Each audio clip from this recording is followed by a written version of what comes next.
जय Jagannath. Haribol ओलाओली YouTube channel को आपण मानक स्वागत। आज आसतु शुणा कुसुमेल झारसुगुड़ार युव कवि राजेश पूजारी कंठरू तांकर एक स्वरचित कविता।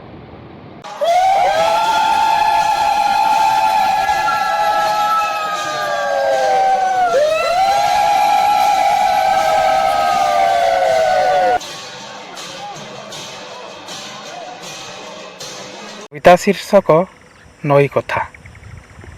अकारणे बसी हुएनि नई कूଳରେ केबे एमती ठिकनाटीए पालटे से जेउठु बढ़िबाकू कि फेरिबाकू इच्छा हुए नाही।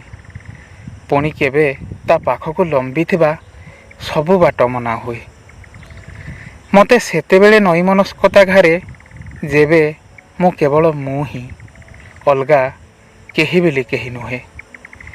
कहार पुओ कहार भाई कहार खरा कहार छाई बंधु प्रेमिक शत्रु निंदुक नुहे अलगा केही बोली केही नुहे।